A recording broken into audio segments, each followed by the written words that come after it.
Olá pessoal, prazer estar aqui participando da Leitinar, mais uma Leitinar. Ainda aqui presencialmente, mas vamos ver, quem sabe ano que vem a gente se encontra presencialmente. Meu nome é Thiago, eu trabalho no Tesouro Nacional do Brasil e nesse projeto do qual a gente vai falar aqui, eu queria mostrar como a gente usou o R Markdown, né, todo o seu poder e flexibilidade, para produzir histórias de dados envolventes, né, relacionadas a finanças públicas.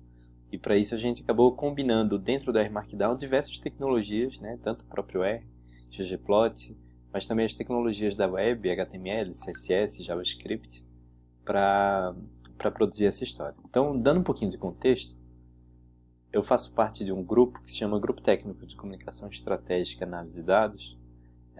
É um grupo mais ou menos experimental, somos apenas 4, tem mais palavras no nome do grupo do que integrantes. Somos nós 4 aqui. É um grupo que trabalha de maneira transversal no Tesouro, ou seja, atuando com várias áreas. E o nosso trabalho, como o nosso próprio nome diz, está sempre relacionado à comunicação e análise de dados. E nos dois tipos de trabalho, a visualização é sempre algo fundamental, né? Nos trabalhos de análise de dados, a gente geralmente trabalha com o público interno do próprio Tesouro. Então, a visualização ela entra como uma ferramenta para ampliar a cognição do analista, uma maneira de ele entender melhor os dados com os quais ele trabalha. E do outro lado, a gente tem a comunicação estratégica, onde a gente recebe demandas das áreas do Tesouro.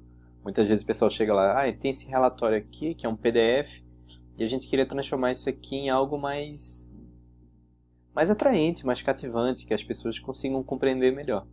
E aí o nosso trabalho vai envolver muita visualização, mas como forma de comunicação mesmo, ou seja, uma forma de ampliar a cognição do público, né, despertando interesse por um assunto que normalmente a pessoa não teria tanto interesse, por ser muito técnico, ser muito árido.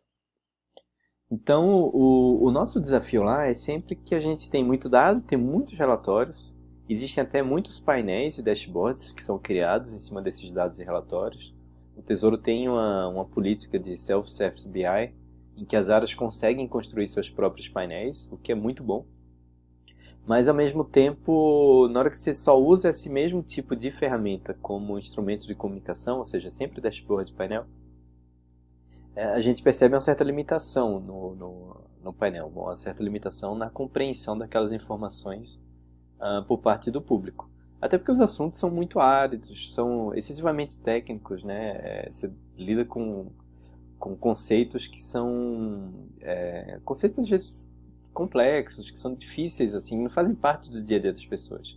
Então, o nosso grande desafio é como transformar isso tudo em algo mais interessante, no formato amigável. Como é que a gente explica para as pessoas assuntos fundamentais relacionados à própria vida dela, né? Porque envolve finanças públicas, envolve a atuação do Estado, então acaba afetando a vida de todos os cidadãos. Então, nesse caso específico, os dados que a gente tinha eram dados de dívida pública de todas as esferas de governo. No Brasil você tem um governo federal, você tem 26 estados e você tem mais de 5 mil municípios. Então, cada um desses componentes da estrutura do Estado brasileiro precisa publicar relatórios de transparência, que são padronizados.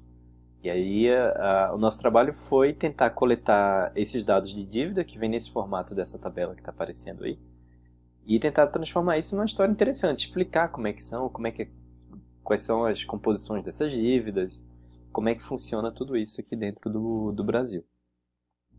E aí uma grande inspiração, pessoalmente para mim, e também para o nosso grupo, é esse artigo aqui do Moritz Stefaner. Moritz Stefaner, acho que muita gente conhece, é um cara, um dos pioneiros dessa nova onda de visualização de dados, né?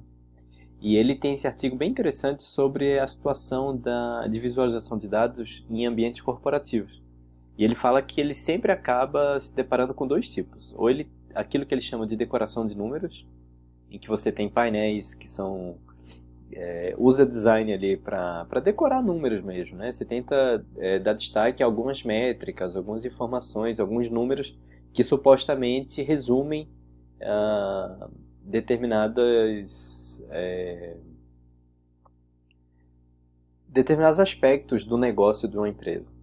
E aí ele fala que o problema disso é que você acaba resumindo em números e perde a textura, né? Você perde a a granularidade, você não consegue entender de onde é que estão vindo os fenômenos que estão dando origem àqueles números. E aí você acaba indo para o outro lado, que é o que ele brinca, né, dizendo, é como se você dissesse, então você queria dado? Tá aqui, ó, toma aí esse dado, você se vira agora, boa sorte. Que é essa produção desenfreada de painéis, né, sem muita preocupação com a experiência do usuário. E aí isso acaba nos inspirando muito. A gente sempre, todo projeto a gente tenta parar e pensar e tenta avaliar se a gente está caindo em algum desse tipo de estereótipos, né? E aí a gente tenta encontrar um caminho intermediário ali, que é justamente por meio da criação de histórias visuais, história de dados, algo um pouco mais narrativo, mais explanatório. Né? Naturalmente, você tem muito espaço para painéis e dashboards, para algo mais exploratório. Mas quando a gente está comunicando com o público, quase sempre a gente prefere dar preferência a histórias visuais, alguma coisa que seja em que você vai explicando passo a passo, vai construindo ali com o usuário, com o leitor, aquele conhecimento, né? Uma preocupação com a experiência do usuário com aqueles dados. Então, como é que a gente vai fazer isso? Então, a partir daqueles dados que nós tínhamos, né, das dívidas de praticamente todos os municípios, dos estados e do governo federal, nós analisamos com R, construímos gráficos, né, com ggplot, e a gente preparou um texto tentando usar a linguagem mais simples possível.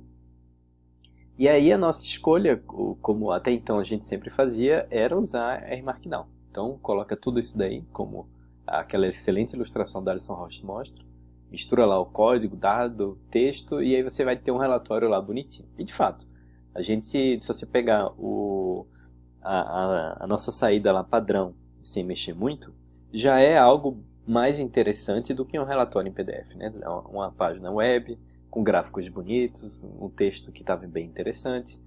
Mas a gente queria, nesse projeto aqui, experimentar um pouco mais. Assim, será que a gente não consegue fazer algo mais próximo das histórias visuais que são publicadas em jornais, por exemplo, que tem uma aparência mais atraente? Será que a gente consegue incluir algum elemento de interatividade? Por exemplo, a gente queria deixar o texto bem simples, mas não queria perder o rigor técnico.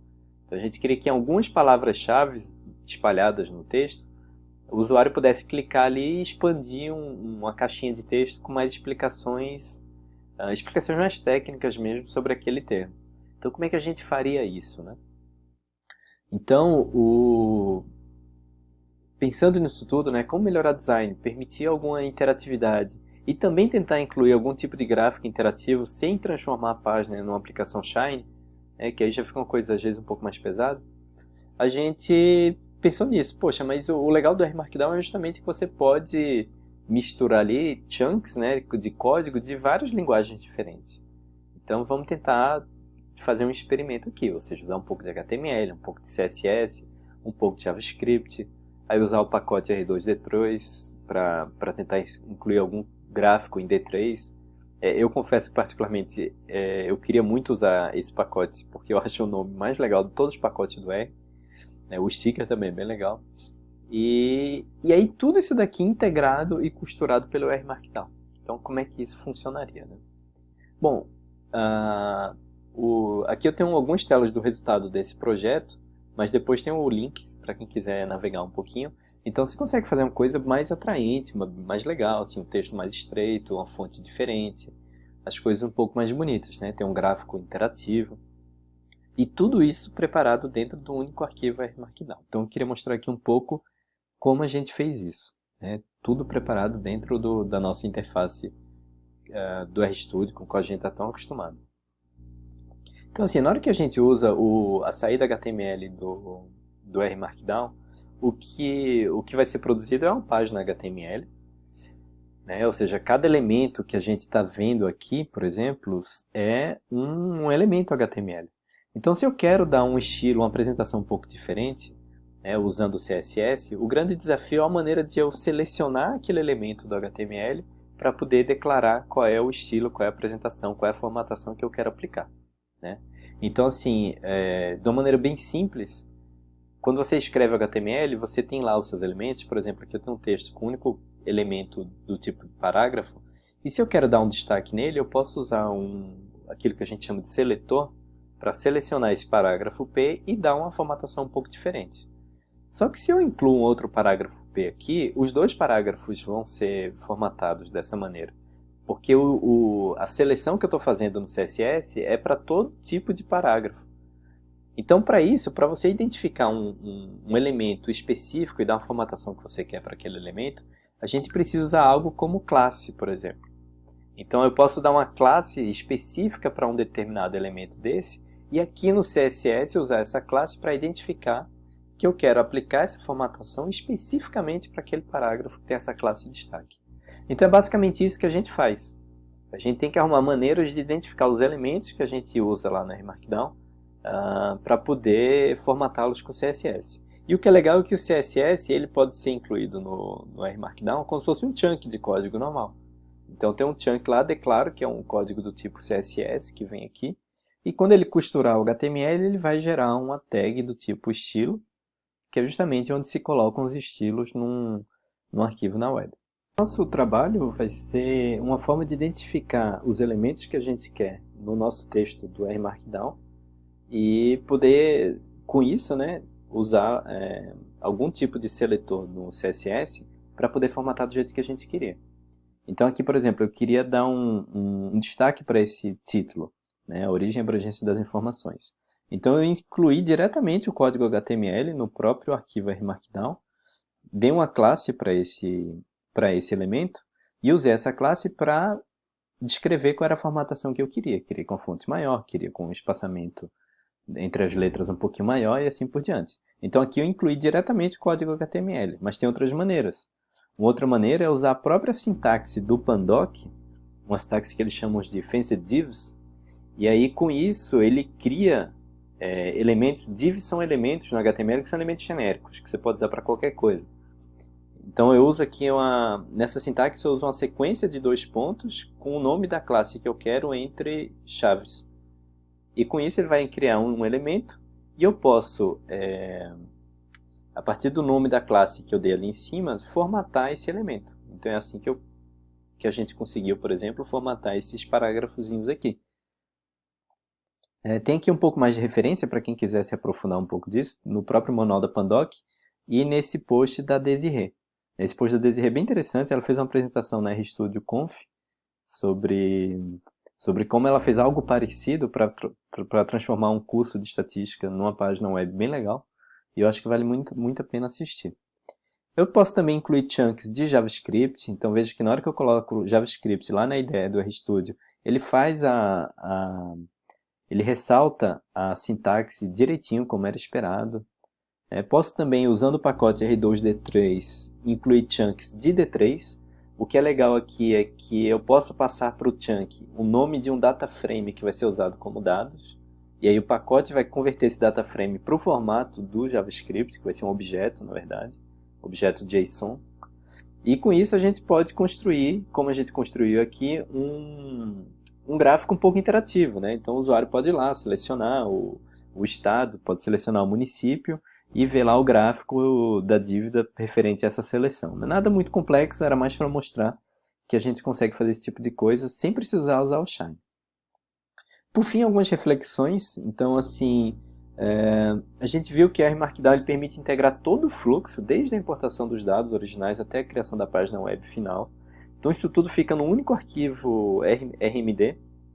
E isso é legal porque eu posso simplesmente atualizar meu arquivo de dados e rodar tudo isso aí de novo, e eu vou ter minha página web atualizada, com os gráficos atualizados, as visualizações atualizadas, né, se tiver tudo bem construído.